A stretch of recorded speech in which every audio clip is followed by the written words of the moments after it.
This is a little bit out of order, out of sequence, I should say, not out of order as in this whole court is out of order. But I wanted to throw some ideas at you before we leave the semester on the subject of color and color correction. In the old days in classic film, there used to be a whole other series of credits called colorist, color timer.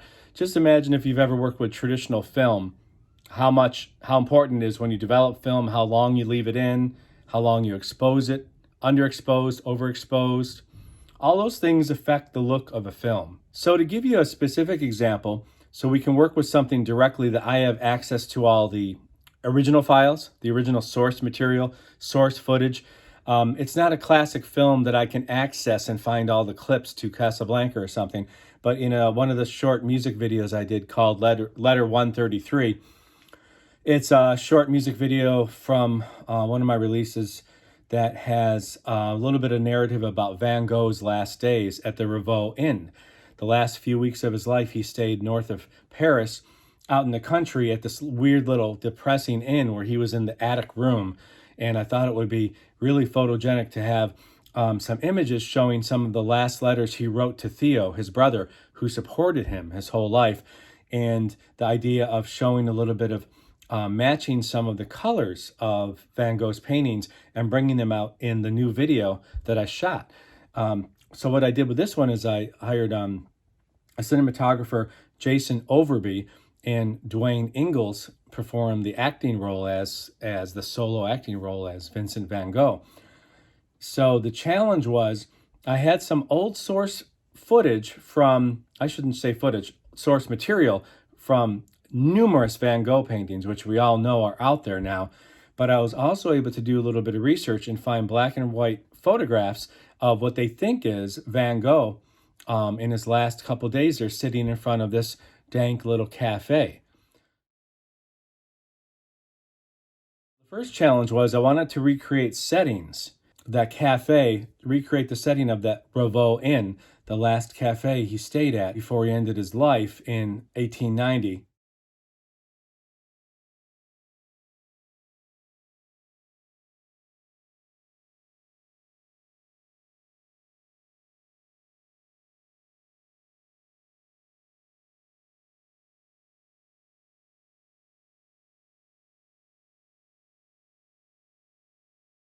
So in order to do something that was kind of authentic, I wanted to make sure that we could get a setting that looked like the last inn that Van Gogh stayed in before he tragically ended his life in 1890. So I was able to find an old kind of recently abandoned storefront in the town of Machias, and the owner was nice enough to let me use the store and even put up some vintage kind of drapes to bring it back 130 years. So we're recording this in the year 2022 or 2021, and we're trying to recreate something from 1890. So we're talking about 131 years difference. But this storefront was so timeless looking and so beat up in front of it with the little cobblestone even in front of it. The cobblestone that I'm circling right now was so uncannily close to the rough cobblestone that I'm circling from the original photo of the inn in 1890.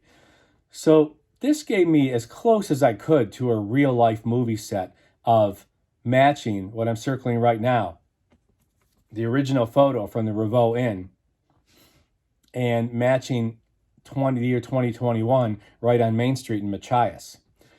So what I first wanted to do is match the tables and more or less the chairs and the things I'm circling now, the old chair and the old kind of fragile looking tables that they had set up. And I didn't match them exactly, but that wasn't important. I wanted to recreate the atmosphere, first of all, of the structure, of the objects, of the shapes. So the first matching challenge I'm doing here for continuity is I'm trying to get the continuity of 1890 in the year 2021 with no anachronisms showing. And anachronisms, in case you're not familiar with the term, is something that is out of date in a film or in a historical painting. So in a film about Napoleon, it would be an anachronism to have a Maserati drive by and park in Napoleon's horsey spot. That would be an anachronism because there's no Maseratis during the horsey spot parking area of Napoleon in 1812. So if we go back to 1890, I'm circling the people here now, and we had to get some kind of vintage clothing. Right now, we're just matching in a film what would be called props. So in documentary filmmaking, this subject doesn't come up a lot, but sometimes in documentary filming, there are historical recreations of a scene to make the film or the events of the history come to life. So this topic isn't completely irrelevant to documentary filmmaking, because even though this is a music video I'm using as an example, it uses the idea of matching historical objects, furniture, buildings, even down to old cobblestone kind of sidewalks that wouldn't be modern paved concrete.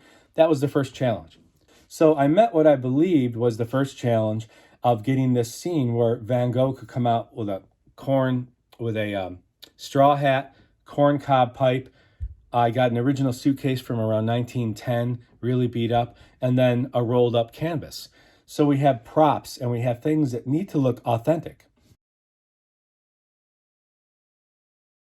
Once we have this, I did a comparison shot for the purposes of this video to show you that I'm trying to match the furniture, and then we had a couple extras come in to play characters. No tattoos showing, things that would be modern would not be in this scene. And then a beret. I'm circling a beret on Max, our friend from Machias, and circling all other vintage caps, and the straw hat from Van Gogh I'm circling right now. And just old kind of clothes and old wine bottles and things and old tablecloths that would be in this scene.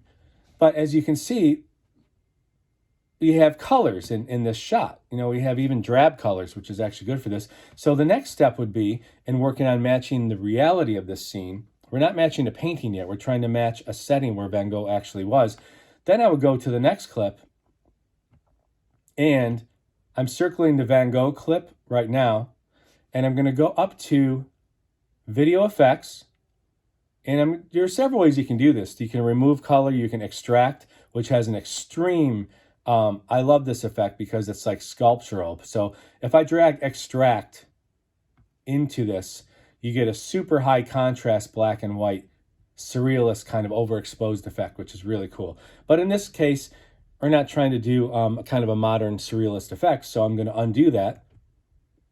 And now I'm going to go down to other effects, color correction. There's a world of color correction you can get into. That is a whole other field by itself. Like I said, color timers, colorists is an entire field of film. People who do amazing work with color. So right now I'm circling color correction. Let me go back to show you where this was. In effects, video effects, color correction. And this time I'm just going to try to do the lazy one. I'm going to highlight tint. And I'm going to drag tint over to our Van Gogh modern clip.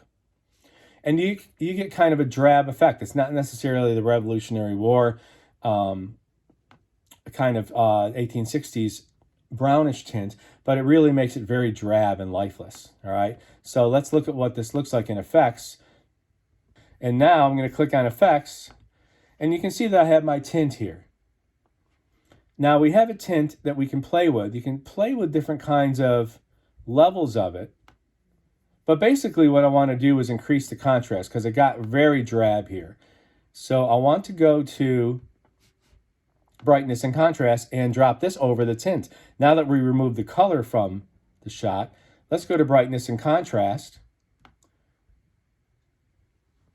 And now I'm circling brightness and contrast. And now we're going to increase the contrast.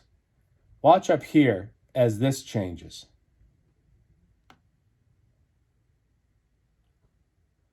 So it makes it a little harsher, makes it a little more dramatic. So we're trying to get a compromise between some contrast, a little more contrast, and then brightness to blur it out a little bit.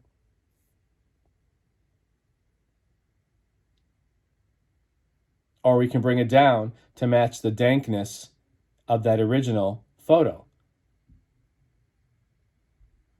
All right, so we added tint. I'm circling. We added brightness and contrast.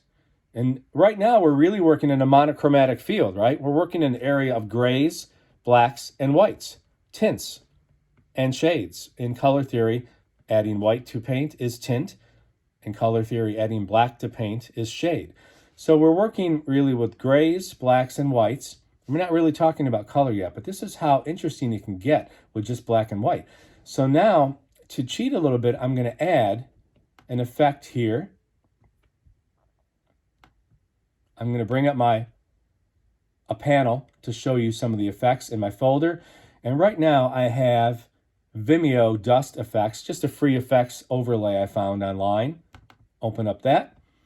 And I'm going to add in Super 8 downloadable scratches. So just adds a whole lot of junk to our black and white clip. So let's cut this. Razor tool. Cut this here. Get rid of the rest of this.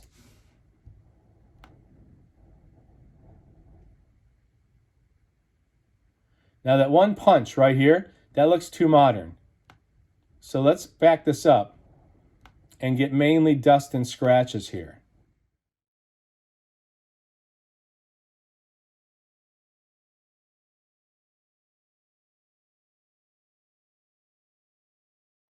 Move this up, and we're going to cover that top clip here.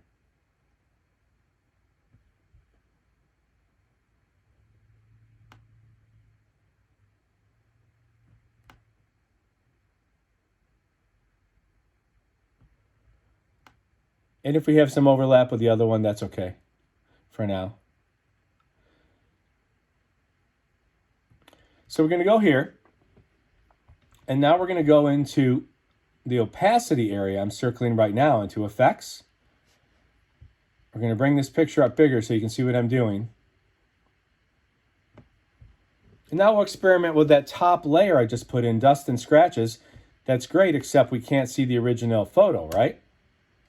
So now we're going to go to normal. We can try a couple different things. You can try lighten.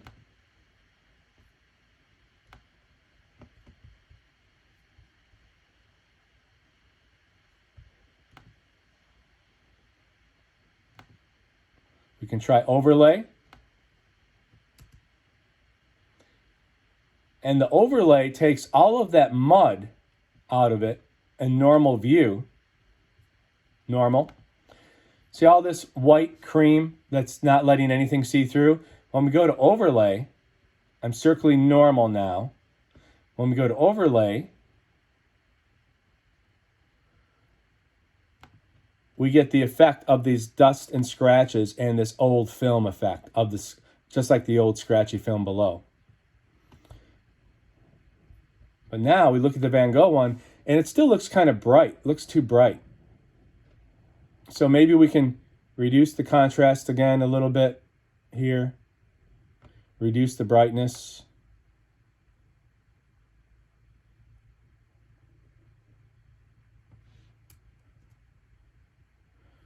And now let's see how that overlay looks. Here's the original color shot. Just nothing done to it. No filter, just straight out of the camera. And then we're going to go to the tinted shot with an overlay. And the overlay of dust and scratches just adds age. Adds the age of dirt to it. All right, and now we can go to overlay. We can go to the original Van Gogh and even decrease the opacity. Make it more like a faded out picture with the dirt on top of it. All right, so that's an example of a couple different things. We changed a natural color video. We added a tint to it. We changed the brightness and contrast. And we're looking like this. And then we added this overlay of dust and scratches to it to give it like an antique look. So we're faking it here. We're recreating a historical period of 1890. But we have moving footage that never existed in 1890. Now, if I go back to my original music video, I'll show you how this works at the end, here's the moving footage with the dust and scratches in it. So starting right here, I'm circling the playhead. And we're going to play it with tint, brightness and contrast warped and adjusted, and an overlay of dust and scratches. So we're pretending this is a historical movie of trying to bring to life that photo of Van Gogh the last time he sat outside with a couple friends at the cafe in 1890. And we're trying to recreate that in this music video.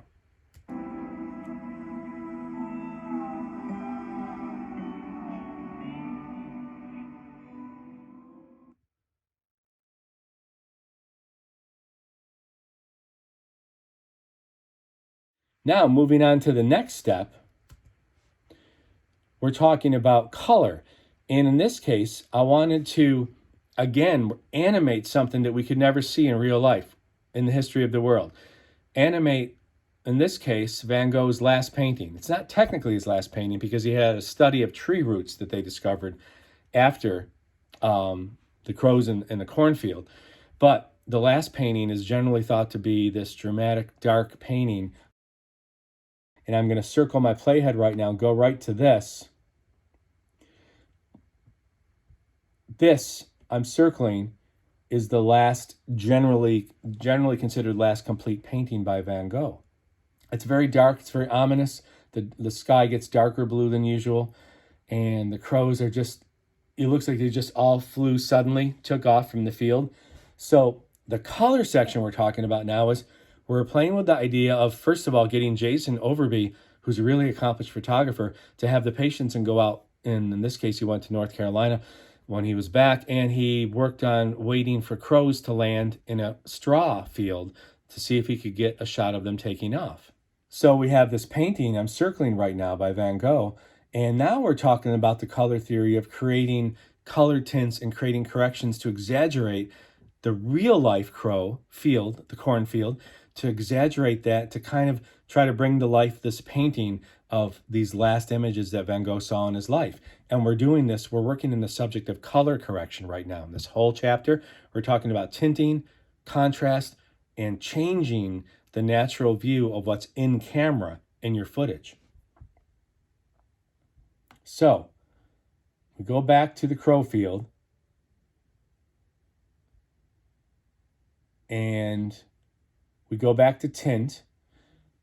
So right now, I'm going to play the black and white effect, the tinted effect that we carried over from the cafe scene.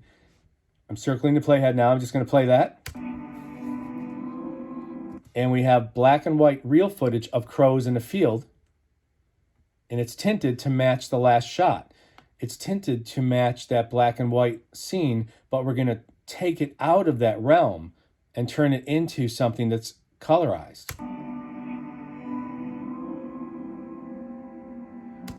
So there is the field, but I turned up all of these effects by using a preset. I created a preset, and I have separate presets here, tint correction, and I'm circling right now a whole group of presets I set up. Van Gogh contrast number 1 I highlighted, Van Gogh Crow's Fix, Van Gogh Monochrome, Van Gogh Monochrome Green. So I added these effects and I saved them as presets, so Crow's Fix turns anything into these heightened oranges and blacks. So watch how I tried to blend this live 2021 shot and have it be like we're watching the original scene that Van Gogh saw from his point of view of the crows taking off. And then we merge it into the actual painting.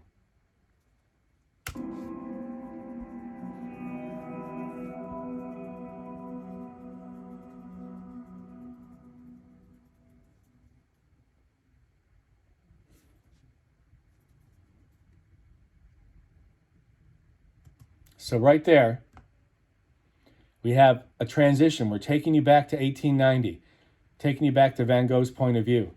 We have the black and white to tell us this is way in the past, dust and scratches, black and white, monochrome.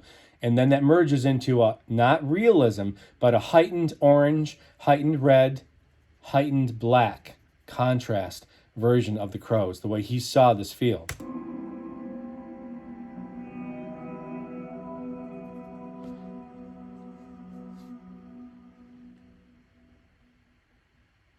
And then we have the crows taking off, merging into the painting.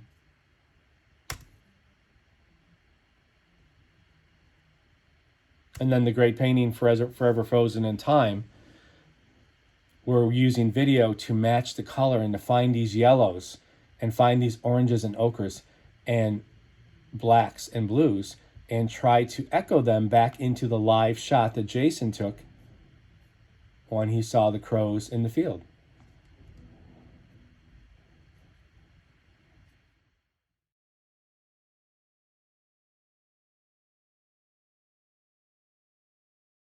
So now we're talking about a very ingenious old classic technique called keying. And it sounds very mysterious because people use this term very loosely in film, and it kind of makes you feel like you're falling behind if somebody says, oh, we're going to chroma key that, or we're going to chroma key that. Green screen is generally what we're talking about, where if you have a color and it would take a really awful kind of green, that's why green screen looks so weird.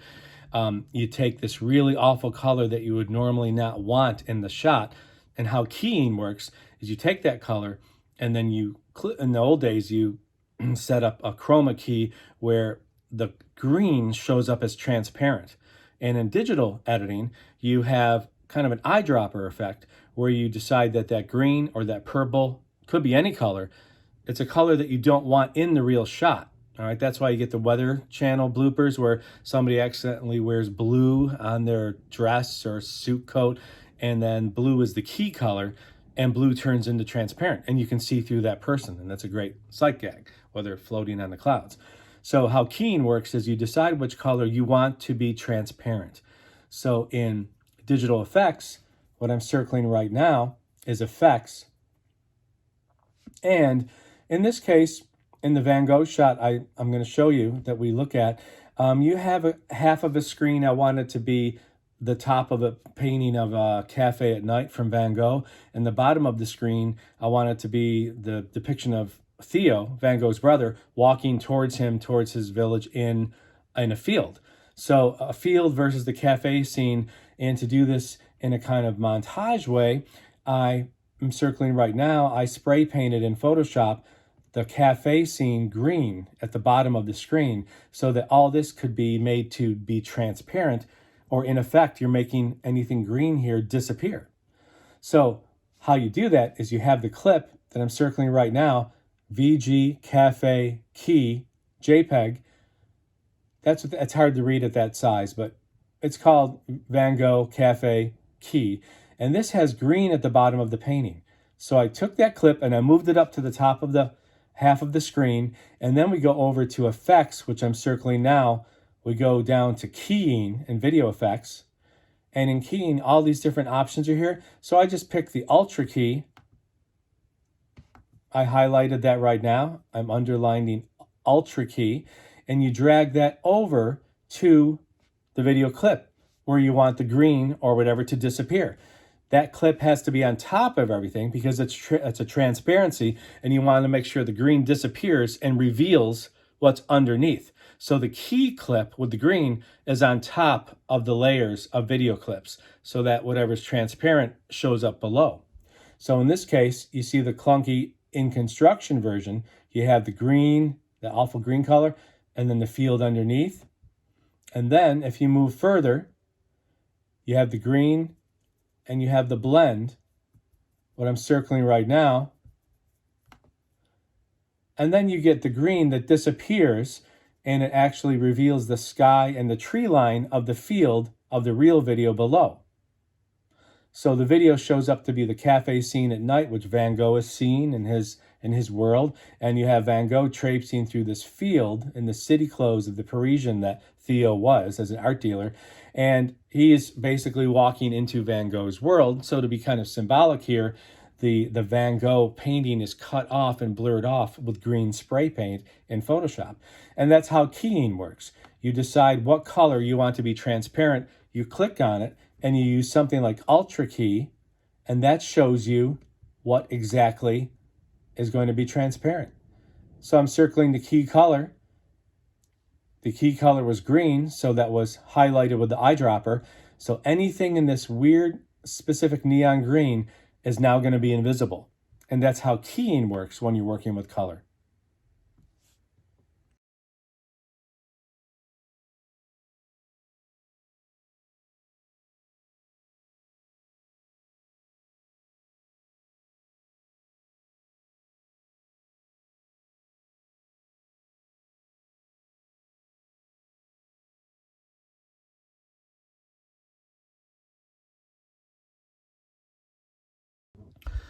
So, in conclusion, with working with color, if you've ever worked with your own images just casually and you've seen a picture and it just looks weird, or you want it, you're back on your phone and you're increasing exposure, decreasing exposure, brightness, contrast, tint, whatever.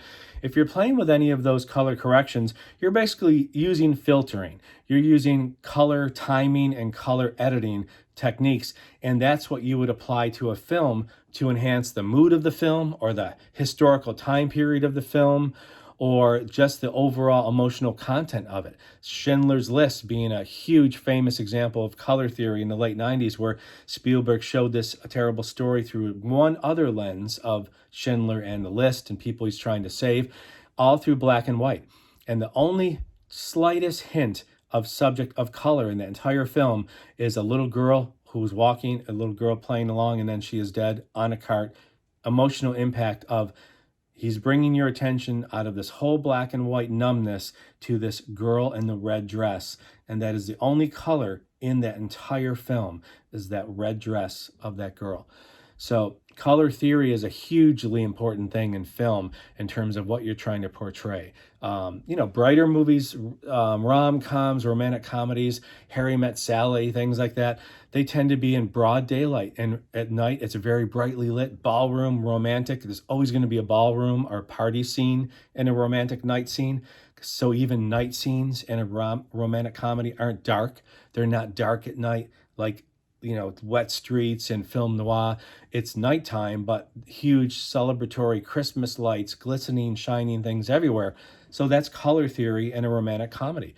Color theory in something like Kubrick is ingenious because instead of doing horror movies as dark, dank, spider webs, basements, fruit cellars, scary dark mansions, he takes the bright, blinding light of a shopping mall in something like The Shining. It could not be more bright. There's no shadows for any ghosts to hide in. The ghost, whatever comes back in The Shining, is full 3D, three-dimensional, and that color theory is terrifying because it's not dark, rainy thunder castles. It's bright light hotel rooms lit for miles, deep focus, and that kind of lighting is what makes the shocks in that movie so realistic and in your face, because it's not a Lord Byron, Mary Shelley, Frankenstein castle from far away. Another great comedy example of color theory is Mel Brooks' Young Frankenstein, where he uses the original sets of the Frankenstein movie from 1930, 1931, the series. And the black and white sets look awesome. He uses the original props, the original lightning fields, the Tesla coils, all of the stuff from the original, and he's so authentic about it that the comedy is so much funnier because he is not making gags out of the props. Everything right down to the brick steps and damp castle is recreated in faithful black and white film from the 1930s. So color theory is really a huge part of your film, what you're trying to portray.